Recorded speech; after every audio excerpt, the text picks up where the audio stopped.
Welcome to the mountain in us, where the journey gets its voice. I am Taran Singh.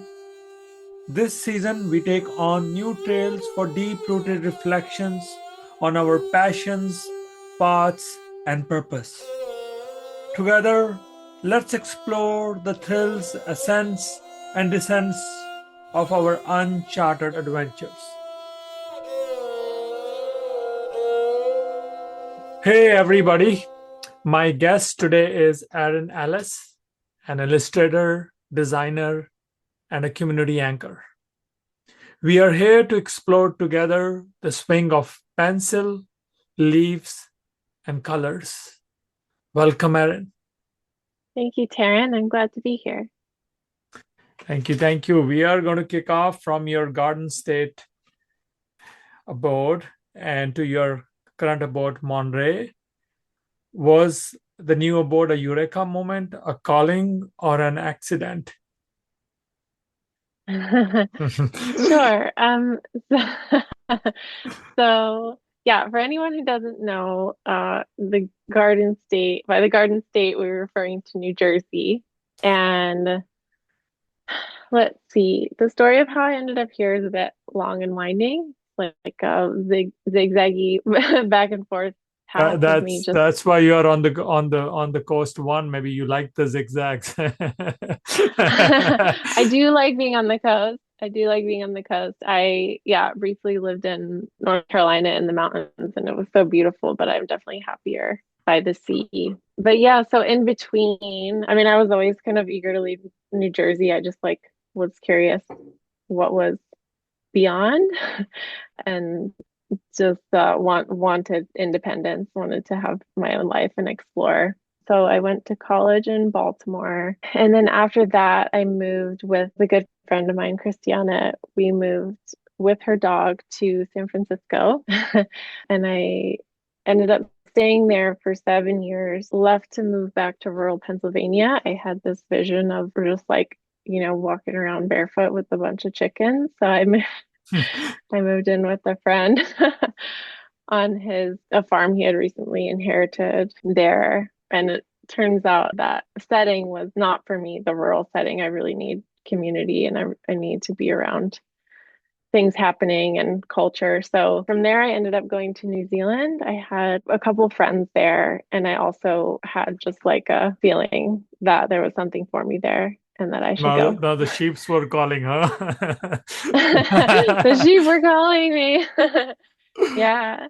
Yeah. So I went there and stayed. I ended up getting a visa, like a working holiday visa, and staying there for a year and then would go back on and off, just like wild to make that trip. I probably made that trip like 6 or 8 times total. But then I left and moved back to New Jersey. I moved in with my sister in the old farmhouse that my grandparents had been living in and owned the land there. And then, yeah, I stayed at the farm and then moved after COVID. I moved to Asheville, North Carolina with my partner at the time. And then when COVID ended, I traveled to Paris. I had a friend there I really wanted to go visit. And that was kind of or when I came back from there. So while I was in Paris, I visited, I can't remember the name of it, and I'll butcher it anyway, but the Natural History Museum in Paris and the botanical Yeah. garden They there. they don't like butchering their names, so let's keep it that I way. won't even try. I won't even try. But I was able to get access to the special collections at the library there and look at some books of Hodute etchings, just like botanical etchings. So beautiful. And then when I got home and was like jet lagged and I just like had this moment of like, I love doing research. I love plants. I love making art. The way to combine those would be science illustration. And so that's what eventually brought me to Monterey to do Yeah, the grad that's a program yeah, here. yeah. Going Yeah. from San Francisco to and all the way to the globe, and then finding your destination in a corner of San Francisco is like epiphany. Uh, I know. Yeah, I definitely didn't think that would be the case. I thought that when I left San Francisco in that was what 2012, I didn't think I would come back to California to live ever. And I didn't know that. other places in Northern California weren't San Francisco. So the Monterey way of life is much more my speed. Yeah, yeah, yeah. That global touting butterfly that you became and landed up in Monterey.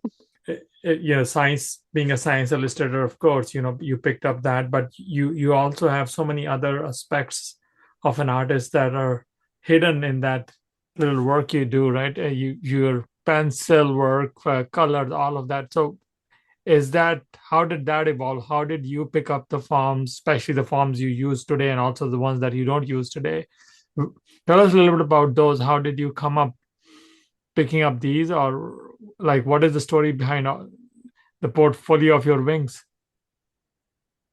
Mhm. Yeah, that's a good question. I know everything's been a bit all over the place. And now I say I just dance between the disciplines, and that maybe that covers it.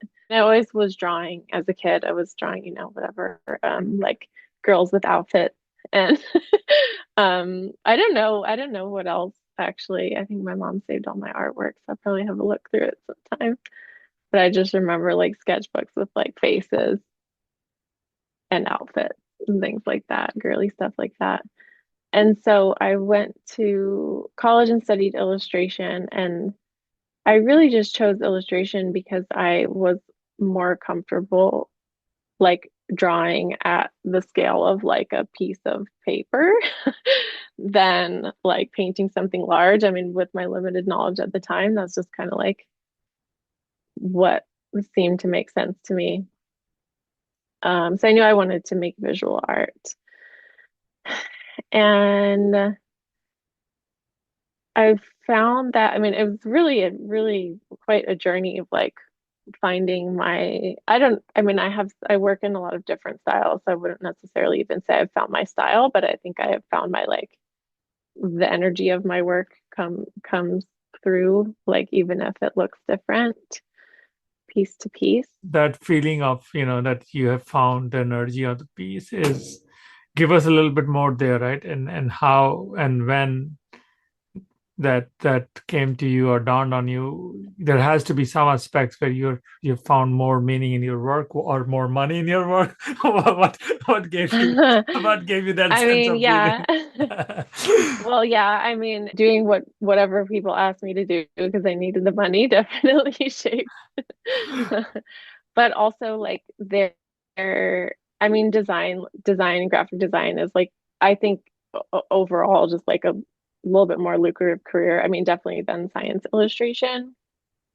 But for me, I really struggled to to compose an image the way that I think, just like the way that my mind works and puts things together is like very flat, like graphic design printing. So I did a lot of screen printing, flat colors. I like painted in flat colors, and like I don't really like I've had to really learn to render form. And so my the way that my mind works is like line and color, like line and shapes. So that seemed to lend itself really well to graphic design. But I wanted to be an illustrator.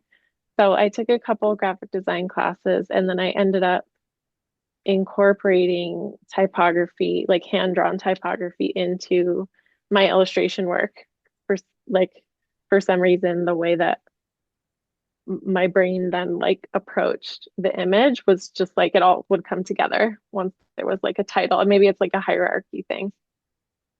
But my advisor in that illustration program at Micah in Baltimore, she gave me a book of like a book of vintage typography, a quite famous now, hard to find book of vintage typography, and that really was like a turning point for my work. Awesome. And that book is is your source of meaning and a source of creation both. But I also know that you are a big community. You give out a lot of workshops and help people learn and become one with natural fauna and flora. So part of it learning and the part of it giving. Give us, how did you connect that bridge? That hey, I also need to give back and especially the love of land that I see in your work and in your community workshops. Though I've not taken one, I intend to take one, but I do not know if I would do any good. I can only draw petals in flat hands. But I want to know a little bit more about a workshop, right? It's a daunting task to do a workshop, but also the love and energy you put in that one. I just want to understand a little bit more of how that evolved, what pushed you into that journey. It was, I mean, I was a child, so it's all I knew. We did live in briefly in a trailer park while our like house on my grandparents' property was being finished, which was also a really fun experience for a kid because it was just like kids everywhere. Yeah, and actually there was behind that there was like that little like trailer park that we lived in. There was I mean, we were there for like 2 or 3 years. I was 6, I think, when we left, and there were huge mountain laurel bushes. It's in the rhododendron family, related to in the heath family, which is same as rhododendron, and they're just like these beautiful white, like covered in these beautiful white like clumps of flowers that are really just like a very strange shape, kind of like a if you made like a teacup out of paper, like an origami teacup or something like that. Yeah, like That's still more one like of a my magnolia or favorite more like a plants. rhododendron. More like a rhododendron. Yeah, I grew up in the Yeah. mountains where rhododendron would bloom once a year. We will go collect it and we'll make like a summer squash, summer drink with it, with some sugar and that one. So rhododendrons are like, because they are wild, right? So it's not that you can get it in the market, right? So you have to go forage them, right? And Right. this was part of our summer afternoons, and we'll go hunt for them, and they go, but at least in the Himalayas they grow between the big deodar trees. So you have to know which one is the tree, right? So it's not that you can Yeah. find the tree easily. Yeah. Oh, that's so cool. Are you familiar with mad honey? Do you know about mad honey? No, I don't know about mad honey though. There's like so one of those I'm not sure. I'm not positive that they are in the Himalayas, but maybe there's a like one of them or a couple of the species are poisonous to bees. So the bees will, they're not poisonous to bees, but they are like psychoactive or something. So the bees who pollinate them then make honey, and then that honey is called mad honey. So it'll like Okay. make you listen or something. I don't know. I don't have the exact facts down, but Yeah. I thought that was kind of cool. Yeah. That's cool. I didn't know that Yeah. about it. I have Manuka honey sometimes. One of my friend who visits in New Zealand, he gets me a Manuka honey every time. So that's one of my favorites. Honey, I just like the fullness of it. It's not that sweet and it's so full in flavor. Yeah. Hmm. Yeah, yeah. Manuka honey is amazing. Yeah, probably better to stick to that than the mad honey. Yeah, I'll take the advice on that. But let's get to the trailer park. You were Right, talking. right, right. Let's get off the trailer park and back to the farm. So, yeah, on the farm, I mean, I loved living on the farm again. Like that was all I knew because I was a child, but there was quite a bit of land surrounding us, and so we were just like there was a lot of access to nature, and there were like some wooded areas around the fields. And we would go like, I mean, I always would hear my dad, as a farmer, he's always talking about the weather, the weather and the seasons and everything that's happening. And so I suppose I did grow up like being attuned to that through him, although most of the time it was like he was stressing. Yeah. He was stressing Did you about grow that, so it corn wasn't or as what was the primary crop that you guys grow? soybeans and fresh market sweet corn were the what they were growing when I was growing up, when I was a kid. And then I did have to work on the farm once I turned, I think like 13 or 14 is like legal to like work part-time or was. And so I was required to work on the farm from that time until like in the summers until basically until I moved away to college, and then I continued to do it when I would come back. I really liked doing that eventually. And I mean, it required waking up earlier than, someone in high school really wants to get out of bed in the morning. I hated that. Especially in the harvest season, the But I timing can, is everything. Right, right. Yeah, the sweet corn in the summer and the I mean we did it every day. It was like the way that our like I mean my dad's like business model was structured was fresh sweet corn like picked fresh daily. And so we would pick it and sort it and pack it every day. But I also got to see the sunrise like almost every day of the summer Yeah. and that was pretty incredible. Yeah. And then just like going out yeah, we would go out after dinner and check the field. You know, my dad would take my sister and I along to check on the field, turn off the irrigation pump, check like dig and like check the seedlings and see how much they had sprouted. That was usually soybeans. We'd be checking them in the summer and soybeans start coming up in the summer and then die in the fall. So, but yeah, that there was definitely like connection to nature, but from a bit of a different standpoint, like not really from like a naturalist view so much as just like, I don't know, this is a business and those were just kind of like the Yeah. byproducts that I was lucky to Yeah, be but the life cycle, right? The engaged life cycle of looking at a plant from the from the sprout to the fruit, right? Just putting one kernel of corn and getting a whole bushing of corns is what is to me that itself is like I'm always in the spell of how does nature do what it does at so eloquently and so as an artist every bushling is growing in a geometry to capture the light and yeah no that's good. I didn't know about right. anything about it, but that's good to hear. And so when did the farmer become the naturalist? Oh, let's see. Well, there's something else coming up for me, which is my grandfather, my not so my grandparents had a farm. Those are my dad's parents, and my mom's parents. Or he actually wasn't my blood grandfather. My grandmother was a widow, but he took a real interest in me and my sister, which I, have now learned how just incredible that was. But he would he would bring us animals. He and my grandma would go walk in the park, and then they'd either take us with them or bring home like a snake and it's like the 80s. So, we weren't really talking about like, don't remove the snakes from their home and their habitat.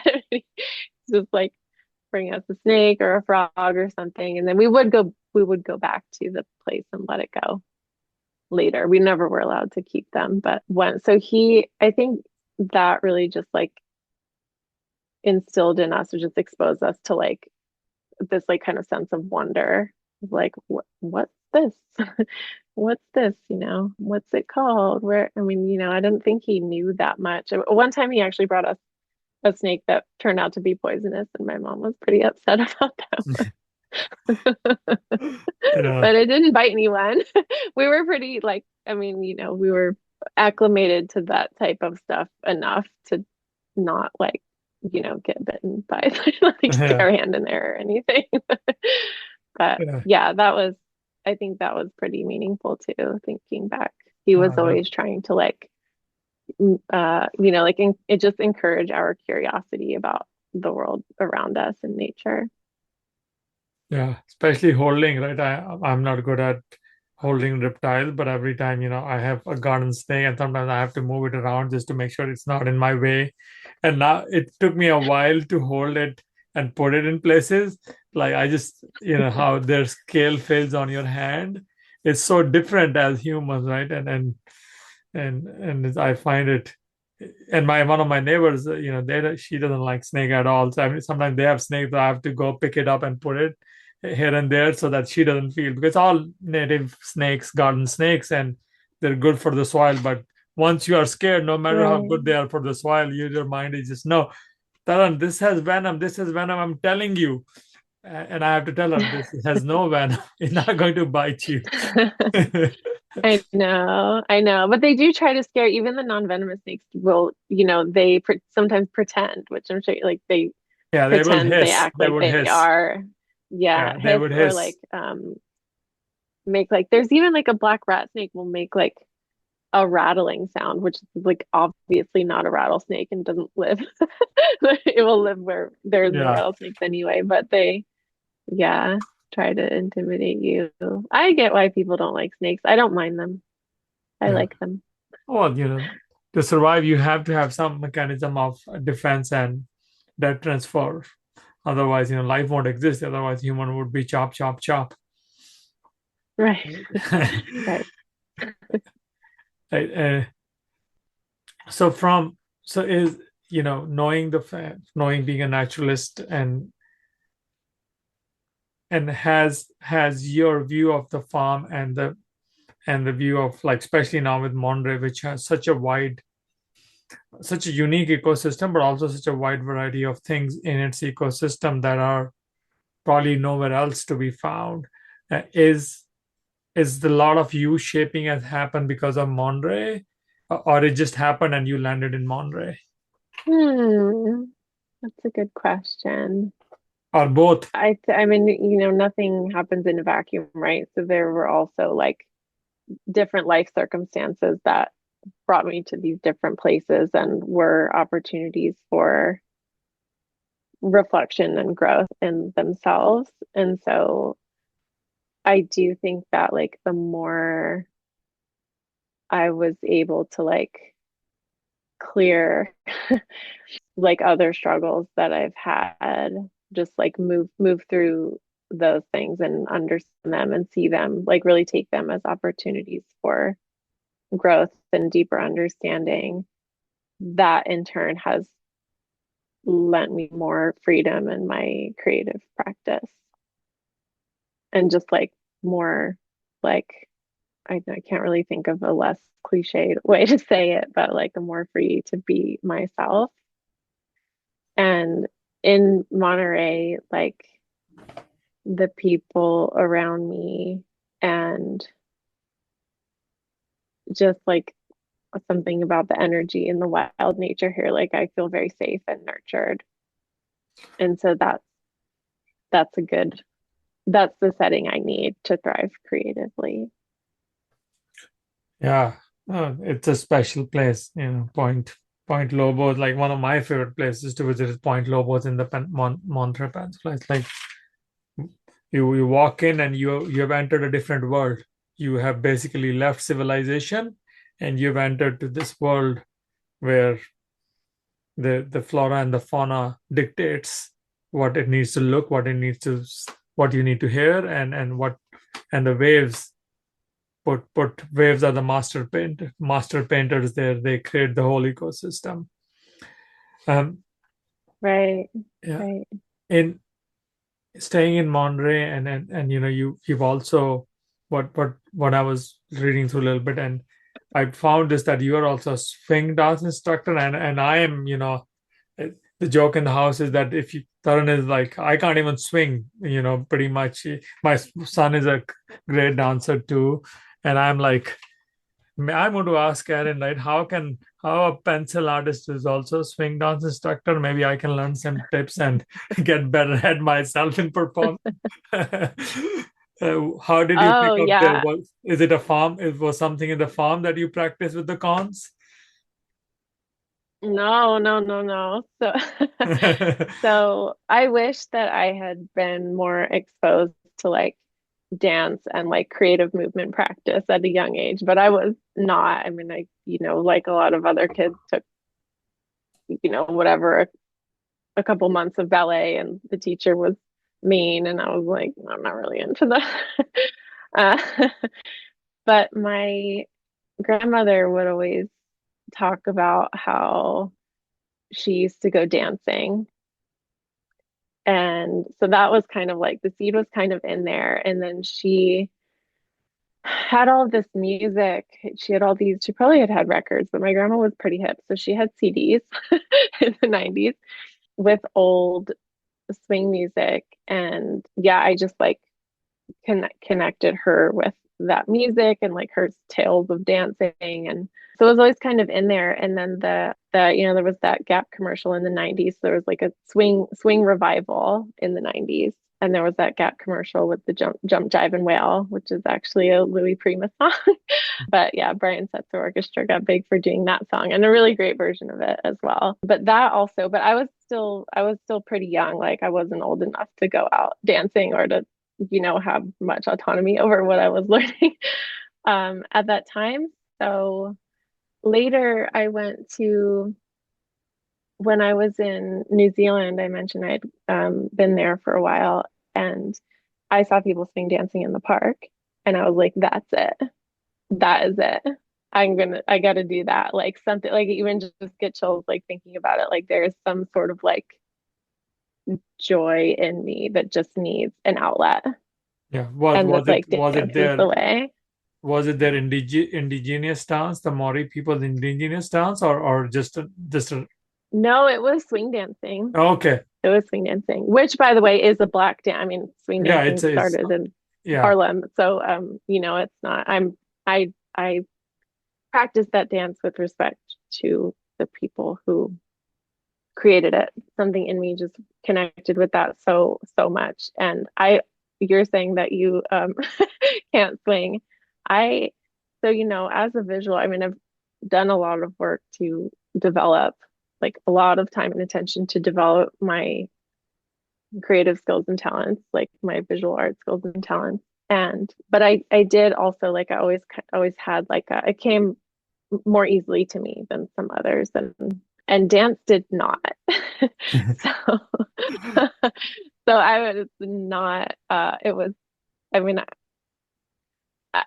whatever being good or bad at something means like I was bad or I felt like like the way that I related to my dancing was like critical and I just like felt super awkward for a long time, like for maybe years. But I just kept I just really wanted to learn so bad and I wanted to like dance freely like other people that I would see. And so now I Yeah, can do that. And then, it's yeah, not easy to learn something as an adult because I don't know, we just don't it's really uncomfortable to be yeah, bad at something, especially yeah. something that's so like it's like your whole body and you're in front of all these people. But I certainly like, now that I'm around some dancers who are just beginning to learn and just like kind of like finding their feet with dance and their comfort with it. I know that like I'm not I'm not I'm not I'm not approaching other people's dancing with the critical eye. When you are new, you think everyone is better than you. You. And that's not necessarily true, and it's also kind of not fair to them to like put that pressure. You know what I mean? Yeah, It's like we're but all here yeah, learning but to as humans we use do this that, right? As mode. humans, we judge ourselves more harshly than we should. But I like that the Yes, swing, absolutely.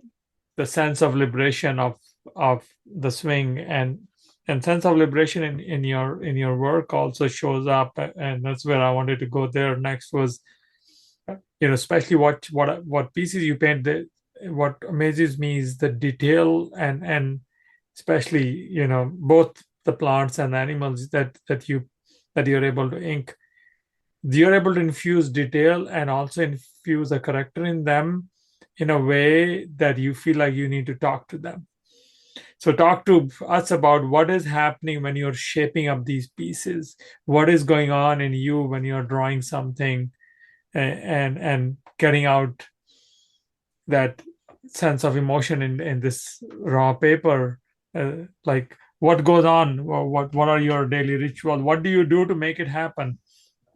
Well, it's always um I wouldn't say a struggle, but it's like it's always difficult to make time for my personal drawing, my personal work, being that this also is my job. But let's see. So I used to think that like, expressing emotion through your work meant like scribbling scary things in a notebook or something like that. Nothing And wrong with that too and if it opens up something in you, but it's just that. right. And that is what it is for some people, and that's beautiful.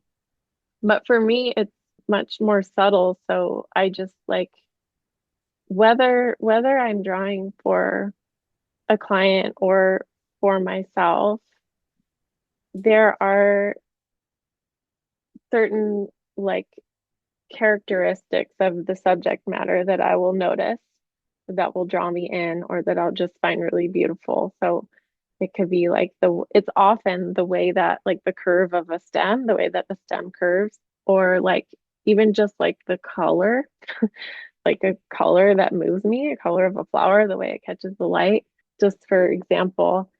And just or any other details that it varies with the subject matter, but I really try to note those things when they come up, and and as I work the drawing or the piece, try not to lose those Yeah. as I go. Because You it's think really having, easy to lose, especially with science illustration, if you're trying to be so accurate. If the yeah, objective is accuracy. I mean, for me, the objective is always beauty, and the aesthetic is what draws someone in, makes it feel approachable, piques your interest potentially to learn more. But for me, I know that the way that each person sees something is different, and there's value in that, and so I try to like honor the way that I see the thing as much as possible within the constraints of the project. yeah. Like for at least the work that I've seen online and on your website, your science specimen are not specimen, they're full of life and beauty, which takes a moment for us to think that, how can somebody do that? And but I wanted to ask you that, having gone through so much travel and observed so much of life in its closest vicinities, has has that put you in the spot where you can observe the dance of life and the swings of these things in ways we as humans sometimes don't even care, right? We don't look at these things in detail, we just look them, right? And then we just, because they're not part and parcel of our life, right? And then in your work they look so much part and parcel of your life, as if that you have them, that your grandfather gifted them you as a sample and you've kept it. Talk to me and show me what you got. Right. Yeah, I mean that is happening all the time. I mean, my partner and I will just go on walks and I don't know. I mean, I've always been a curious person. I mean, curious about specific things, but I always want to know why or this, et cetera, et cetera. And like, it's not always to my benefit. Sometimes like, hey, just like do the thing and move on. But I'm definitely just like geared that way. And I also have recently learned about, I know that there are books about this that I'm interested in reading them, but like eco psychology and ecological identity. So I think this is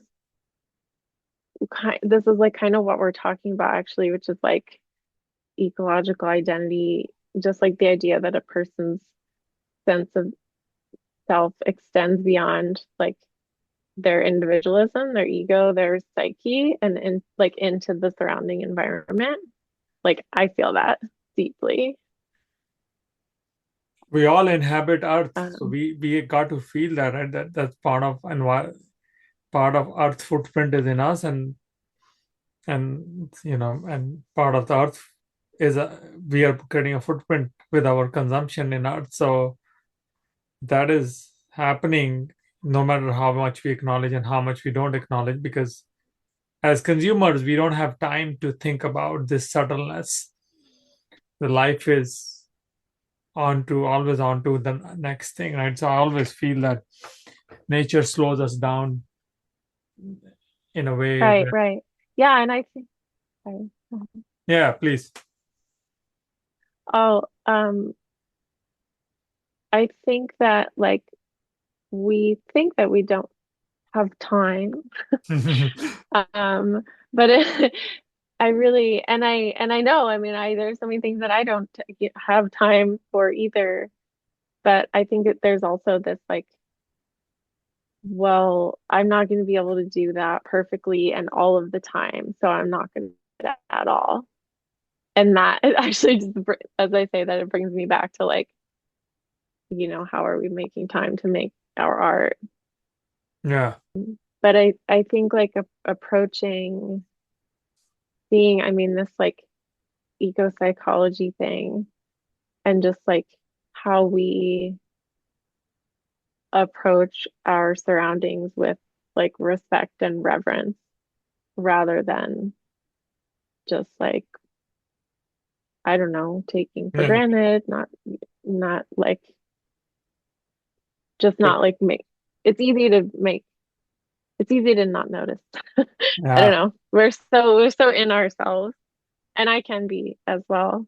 I mean, that's an artist stereotype, right? Yeah, yeah. But I think, we all, that, but, in the world we live today, and I want to come to an understanding of, especially, the way today, in the world we live today, artists are also facing a bigger creative force in terms of an artificial intelligence, which is not going to just create, but also disrupt the creative process for so many of us. And I wanted to pick a little bit of your brain as what do you think, young artists, people, those who are trying to figure out what swing they need to be on, what would you say to them uh, to be nurtured and keep doing the creative process?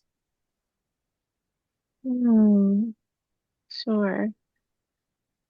Yeah, this is a hard thing to talk about. And I may not be the best equipped because I don't personally use AI currently.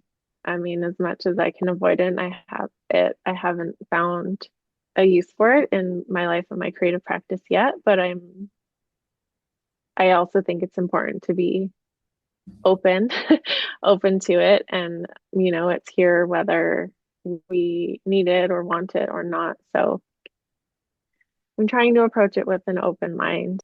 But I think that with AI just seems like a completely separate thing to me than like a personal art practice, like a personal creative practice. So, like, AI is a tool, and also it's like a more of an instantaneous thing. It's very quick. Like the process, the creative, like sacred creative process is we can just bypass that and have an image. And so, I mean, to me, that very much is not, that's not what art is at all to me. I can only speak for myself.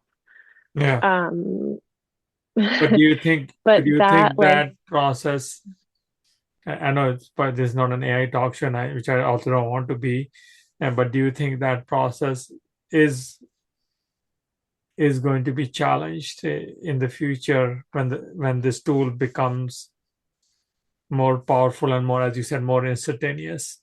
How, sure. Yeah, I mean, I think so. But I don't think that it will replace, or I don't think it will like adequately replace because AI is not creating original things. Like we think it is because we put in the prompts and then have a thing, yeah, but someone else can put in the same prompts and have the same thing. So we think yeah, it's this like customized way of doing something when it's actually not. And it could become more, unique, or it could just be like everything will become yeah, the same. I don't know. We can only yeah, speculate, but I do think that like anything that offers instant gratification is not a perfect solution. yeah. So, I mean, instant gratification for me is like, okay, red flag. What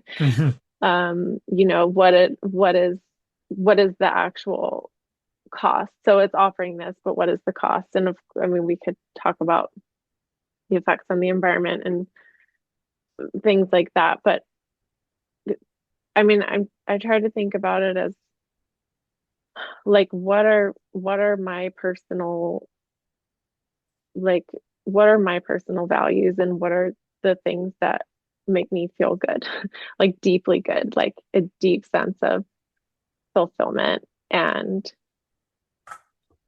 I know that my creative sensibilities are like special. And I don't I don't mean that in I don't mean that in a way of like more special Unique. than We're all someone unique. else's creative. But they are. I mean, it's really true. Like, I really like, I mean, there's some books that I are really wonderful about this, but Elizabeth Gilbert's nonfiction writing, I really like all of it. And her book Big Magic, which I like to listen to her read her read her nonfiction to to really come off the way she intends. But she's a very, very wise woman, and I really like how in the book she talks about like the how ideas are just like sacred. And so like we can choose, like when an idea comes, we can choose to act on it or not. But just pushing it away like nothing is Yeah. pretty like disrespectful Yeah. to our I own like yeah. sensibility or wherever the idea came from. No, awesome. No, this is I like what you said there. Big magic from what was the author name? Elizabeth. Elizabeth Gilbert. Awesome. We're going to leave it that one. So we've got a good thing from Erin. Our last words are big magic. So everybody here is equipped with that. Those who are listening in and tuning in, I am so thankful that you came. And we're going to have you in the future again to talk more about ecology and psychology and much more. But time went so quickly this time. Thank you again, and it was wonderful to have you on the show. You're welcome. My pleasure, Taryn. Thank you for the conversation. Thank you for joining us on the Conversation Trails of the Mountain in Us podcast. Each episode here is crafted with love, adventure, and reflection. We hope you have enjoyed this one and we welcome your thoughts on it. And if you want to be on the show, feel free to reach out.